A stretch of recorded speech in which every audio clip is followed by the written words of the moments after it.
Good morning বন্ধুরা, সবাই কেমন আছো? ভালো তো? আজকে অনেকগুলো কাজ আছে। ফার্স্ট হলো ঘরের রং চয়েস করতে হবে। এটা কিন্তু একটা বিশাল বড় কাজ। তো তাড়াতাড়ি ওর জন্য যত বাসি কাজ আছে ফটাফট সেরেই আমরা বসে পড়বো রং চয়েসের জন্য। কেননা এইটা এমন একটা জিনিস যেটা অনেকটা টাইম লাগে, আর আমাদের কাকু অনেক দিন আগে দিয়ে গেছে, আমাদের চয়েস করা হয়ে ওঠেনি। তো এই দেখো শান্তনু, আজকে তিনজনেই একসাথে আছি, তাই ভাবলাম রংটা চয়েস করে ফেলি। কারণ এমন হয় যে কখনো ছেলে থাকে না, আমি শান্তনু থাকি, কখনো শান্তনু থাকে না, আমি ছেলে থাকি।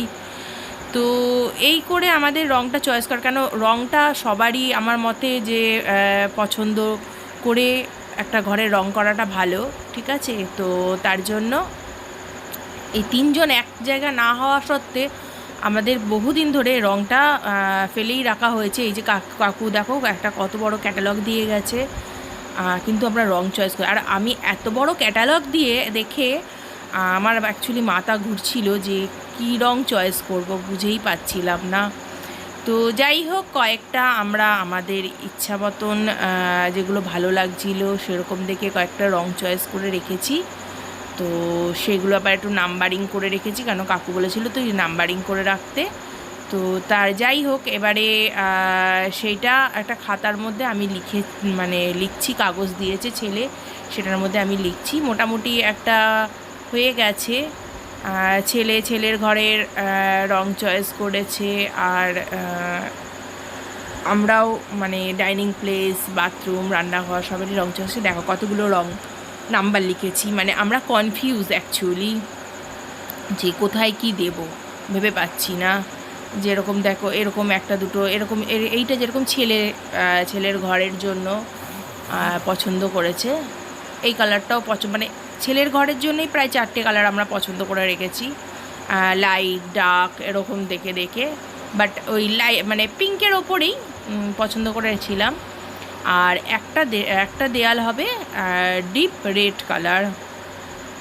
তো তার জন্য ছেলে আর 3টে দেয়াল বললো আমি লাইট পিঙ্ক তাহলে করছি। তো যাই হোক, এটা তো হলো। আর এই দিকে দেখো বাথরুমের ওপরটা আর রান্নাঘরের ছাদটা কিভাবে রং করবো বা কী করবো সেটা ভেবে পাচ্ছিলাম না। তো সেটাই আমরা এখন চয়েস করছি। তো মনে হচ্ছিল যেন এরকম স্মোকি কিছু দিলে হয়তো ভালো লাগে রান্নাঘরের ওপরটা। মোটামুটি আমরা একটা চয়েস করে রাখছি। এরপরে কাকু এলে পরে কাকুর সঙ্গে একটু ডিসকাস করব, আর মাকেও দেখাবো, মায়েরও একটা পছন্দর ব্যাপার আছে। তো সবাই মিলেই একটা করব। কিন্তু যেহেতু আমরা তিনজনে একসঙ্গে থাকি না বলে ওর জন্য আমরা তিনজনেই আগে বসলাম, যে আগে তিনজনে মিলে বসে আগে এটা ঠিকঠাক করি। তো এই দেখো, দেখেছো ক্যাটালগ কত রং, দেখো কত মোটা। এটা যখন দিয়েছে না, আমার ঠিক মনে হচ্ছিল সেই আগের পুঁথি হতো, সেই যেখানে লেখা হতো পুঁথির মধ্যে আমাদের অনেক কিছু কাব্য, তো সেরকমই একটা কিছু। আমি কাকুকে দেখে বললাম, কাকু এটা তো পুঁথি মনে হচ্ছে। প্রচুর প্রচুর রং এটার মধ্যে রয়েছে। একটা শেডের ওপরেই যে কত ধরনের কালার হতে পারে, সত্যি কথা জানতাম না। আমার ঘরও ঠিক করেছি, আমার ঘরেও রং করা হয়েছিল, বাট তখন অনেকগুলো ক্যাটালগ দিয়েছিল ছোট ছোট, তো সেটা অন্য ছিল। আর এই দেখো, সবাই এখন আমরা নিচের ঘরে আছি। আমার জ্যাশুও এসছে, কারণ আজকে আমাদের নিচে ঘরে খাওয়া দাওয়া হবে। এই যে মা আর আমার কাকা, কাকা শ্বশুর, আর এটা হচ্ছে দিদাকে তোমরা আগেও দেখেছো, আমরা মার্কেটিং করতে গেছিলাম। অনেক দিন আমরা একসাথে খাই না, তো ওর জন্য দাদা কাকুনি বললো তাহলে আজকে একদিন আমরা একসাথে খাই। আগে না আমাদের প্রায়ই একসাথে বিভিন্ন কারণে খাওয়া হতো, আজকে এই কালকে সেই পরশু সেই, বাহানা লাগতো। কিন্তু আজ ধরো কোভিডের সময় থেকে আমাদের না সেইভাবে হচ্ছে, মাঝে সাঝে একদিন আধদিন হচ্ছে, সেইভাবে একসাথে খাওয়া হয় না। আর একসঙ্গে খেতে বসে এই যে গল্প, এর মজাই আলাদা, তাই না? তো ওর জন্য কাকিমুনি বললো যে আজকে আমরা একসাথে খাবো, তাই নিচে সবাই খাওয়া হবে। তার জন্য নিচে এসে সবাই আমরা খাওয়া দাওয়া করছি। কাকিমুনি সুন্দর অনেক কিছু ডিশ বানিয়েছে, আর খুবই প্রত্যেকটা খেতে ভালো হয়েছে, প্রত্যেকটা। ঠিক আছে, ডাল, ভাজা, চিংড়ি মাছ, মাংস, অনেক কিছু বানিয়েছে। তো আমি ভাজা নিতে চাইছিলাম না, কারণ এত কিছু রয়েছে। তো আমি বলছিলাম যে ভাজা আমার লাগবে না, তুমি ছাড়ো। তো আর কাকিমুনি শোনে কারোর কথা? কাকিমুনি বলে না না, সবই খেতে হবে বলে এই যে আমাকে দিয়ে দিয়েছে, দেখো ডাল ভাজা সব দিয়েছে। আর হচ্ছে তারপরেই বললাম যে চিংড়ি মাছ আর মাংস। আর তারপর সবাই মিলিয়ে জমিয়ে আড্ডা।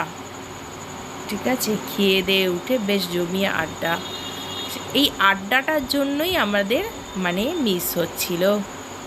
আগে জানো তো আমাদের খুব মজা হতো, আমরা সকালে তাড়াতাড়ি করে মাও রান্না সেরে, তখন আমি রান্না করতাম না।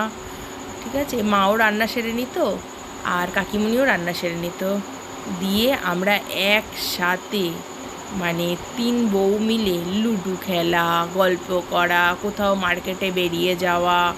ঠিক আছে, এইসব খুব হতো, খুব হতো। আর এখন সত্যি কথা খুব মিস করি সেই দিনগুলো। এখন আর সেইভাবে হয় না, কারণ মা তো অনেকটাই বয়স হয়েছে, বুঝতেই পারছো, দেখতেই পাচ্ছো। আর কাকিমুনিরও শরীরটা ভালো থাকে না, তার জন্য হয়ে ওঠে না। আর খাওয়া দাওয়ার পরে শান্তনু নিয়ে চলে এসছে আইসক্রিম, কুলফি, কারণ কাকিমুনি কুলফি খেতে খুব ভালোবাসে। তো শান্তনু বললো দাঁড়াও আমি কুলফি নিয়ে আসছি, বলে কুলফি এনে এই দেখো বাড়িতে সবাই মিলে বসে খাচ্ছি একসাথে। আর শান্তনু আর ছেলে আর তাতা, এরা 3 জনে এদের খাওয়া হয়ে গেছে, কারণ এদের ভাত খাওয়াটাও আমাদের আগে হয়েছিল। তো তার জন্য ওদের আইসক্রিমও খাওয়া হয়ে গেছে। আমরা যেহেতু পরে খেয়েছি, ওর জন্য আমাদের আইসক্রিম খাওয়ার পরে হয়েছে। বেরোচ্ছি, যাচ্ছি আমার পিসু শ্বশুরকে দেখতে, কারণ পিসনের খুব অবস্থা খারাপ, আমরা এই দুপুর নাগাদ জানতে পেরেছি। তো তার জন্য যাচ্ছি, জানি না ভিডিও করতে পারবো কি না সেইখানে। তো যাই হোক, তোমরা যারা আমার ব্লগ দেখো তারা একটু তার সুস্থতা কামনা করো। আর যদি যাওয়ারই হয় যেন সুস্থভাবেই যেন সে যায়।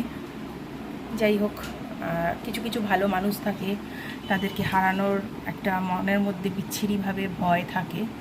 তো আমাদেরও সেরকম একজন ইনি সারাক্ষণ আমাদেরকে আগলে রেখেছে।